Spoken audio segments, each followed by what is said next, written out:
I am so excited that this is the 20th episode of Second Serve, and I am delighted to have Erin here tonight.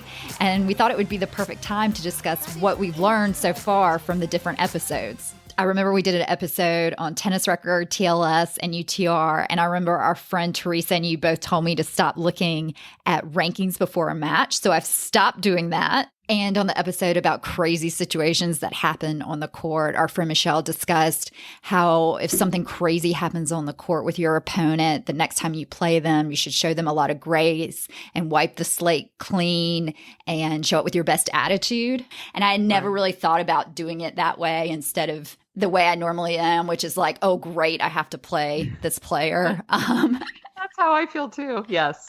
I can think of two big things that really stuck in my mind. One was the episode we had with our friend Tracy about mental games. And I remember her saying sometimes people, take bathroom breaks at opportune times when their opponent has momentum that they may take a bathroom break. I said, oh my gosh, Tracy, it's funny is I've taken bathroom breaks when I've been really down and not in a set. I don't usually go during a set, but like between sets, sometimes I say, okay, I'm just going to walk up to the bathroom. Sometimes I, think and then come back. And I remember her saying, oh, I thought that was a mental game that people played. And I was thinking the total opposite. I was thinking that's a mental thing for me that actually helps me. So I think her and I were both like, wow, light bulb moment. We understand different people's perspective. Yes. And then the other one that stood out to me was actually same episode. I think you and Tracy come from more similar backgrounds in the sense that you have grown up playing competitive sports. And, I played sports in high school and then really never did anything again until I was a much older adult. And you said something at the end of that episode that made me giggle that said, talking to you during a match, which you admitted would definitely make you lose the match if someone is too friendly and talks to you on the court. You said that would be like taking a timeout in basketball and having your opponent come over and talk to you. Yes. And so I kind of went the next couple of days, I thought, maybe I need to, not that I won't talk to someone, but maybe I need to be more competitive like Carolyn and Tracy are, and maybe I'm too friendly. And then I'm sure I told you a few days later that I realized my personality is just to be friendly and talk to people. So I'm not necessarily going to be able to change my personality. So I was like, I need to be more like Erin. More like Erin. And go out and just enjoy it. Have fun with it. Sit there and laugh with the person in between points. I need to be more that way. And that's the thing too, though, if that's not your thing and that messes you up, then you shouldn't try to change how you are either. Yeah. I guess if we just recognize that everyone comes from a totally different place. That's exactly right. Another interesting episode was on fun teams versus competitive teams that I did with our friend Aileen, and she's played on 113 USTA teams. And she made a really interesting point that playing on a really competitive team is a lot of fun until you get injured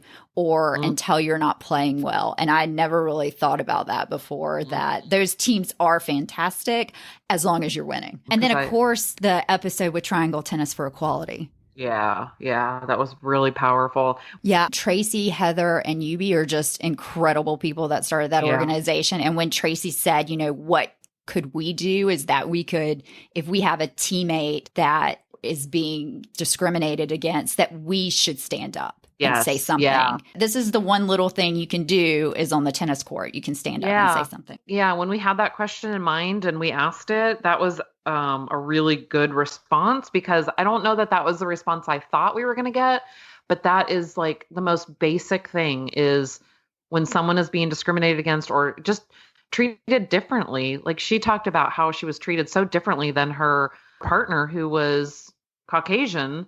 And it was so clear that their opponents were treating Tracy completely different, that they need to be called out on that immediately. I learned a ton from that episode. Another episode that's been very helpful for me was the episode on getting your feelings hurt. Our friend Rachel and you gave great advice on all the intricacies that go into making a lineup. And it was also good to hear that everybody's been left off teams, or everyone hasn't been played at some point when they thought they should have been played. One of the other episodes I enjoyed that I didn't not that I didn't think I would necessarily, but as a tennis player, I don't really think too much about my equipment, but the one that Mike talked about strings, for some reason I was like, I want to switch up my strings and see what happens. I think I gave you one of my rackets, or maybe I saw him at the courts. I just told him, I said, I kind of feel like it's when I go to my hairdresser and I'm like, just try something new. I told him, I said, just try what you think, because he knows my game. He knows how hard I hit, and gave me, I guess, a hybrid. Is that right, Carolyn? I think so. I think that's right. Yeah. And the very first day I played with it, or for like the first, I don't know, 20 minutes, I was like, oh my gosh, this is so crazy. Like I just couldn't hit the ball well. Right. But it didn't matter because I was like, oh, I have another racket I could just switch over to or whatever. But man, within like 30 minutes, it was feeling really good. And then I have hit with that racket every day since he strung it for me. And I feel like I was hitting the ball even harder. I'm loving it. So Oh, I'm that's going to get him great. to string my rackets now. He's got a new side gig for me. That's fantastic. I also really enjoyed the episode about what is a CTA with Laura, which we now know a CTA is a community tennis association. And it also was really cool to hear all the different things you can do with and through tennis for a community. We also did an episode on advice for playing mixed doubles with Amanda and Cody, and I found that one to be very helpful. I do not enjoy mixed doubles. I don't believe Erin does either. Nope. Still, I thought I was convinced after talking to them, but a couple days later, I was like, yeah, nope, still don't think I'm interested. But they gave really good advice. I did. even heard from one of my old friends that he had learned something from that episode. And I especially learned that as the female player on the court, to be aggressive at the beginning, to at least come out aggressive. And I also thought it was funny in that episode, Cody discussed how a high level 4-5 man hit at a 3-5 woman and said boom every time. Yes. And we've played a couple matches with our friends that have listened to that episode, and they'll hit a really good shot and say boom. Boom. Yeah. I thought that was very funny.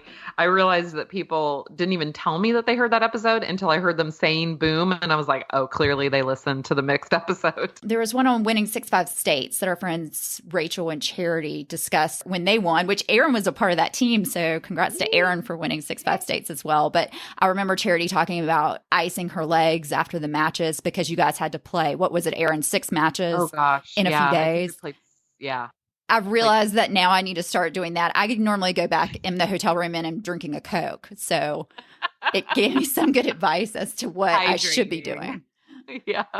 We really have learned so much. And we also really love it when people contact us about the podcast. A girlfriend texted me from San Diego this week and said, I listened to your episode about crazy situations. And she said, I'm just like your opponent. I realized that I need to not be so hard on myself. Yeah. Was that the one where your opponent hit the net with her racket? Yeah. And my friend that texted me about it said, I played a tournament this weekend and my opponent said she was afraid of me. So I probably need to dial it back a bit. And so, of course, I immediately said, will you come on and do an episode with us? Exactly. So she's thinking about it. That would be great. I can't thank people enough for listening. My goal at the beginning was to get 100 downloads. And as of the date of recording, which is August 10th, 2020, we've had over 2,300 downloads from 160 cities. So we really appreciate it. And Erin, I know you were kind of joking when you said it, but I remember your goal was for us to be interviewed about the podcast. I have listened to a lot of tennis podcasts, and they're all sort of in the same realm. They're all famous people. They've played forever. And so I was just so excited that you came up with this idea, which is why I tell everybody about it. Because like I said, if I had had this when I first started, I would have just been so jazzed about it. And so my goal in my head was, wouldn't it be great to be like interviewed about the podcast in order for it to get some traction and get out there so that more beginners and all adult tennis players have something to listen to that they can relate to.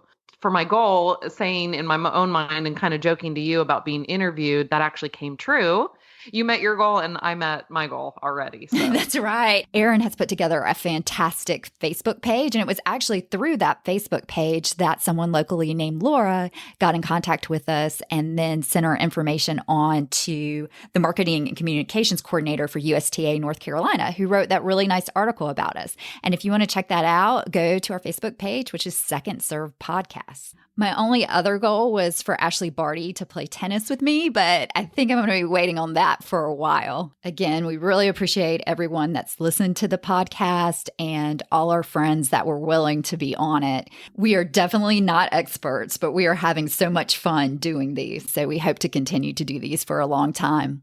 If you guys know anyone else that would be interesting for us to interview, please contact us on our Facebook page, which is Second Serve Podcast, or email us at secondservetennis@yahoo.com. Thanks so much for listening and hope to see you on the court soon.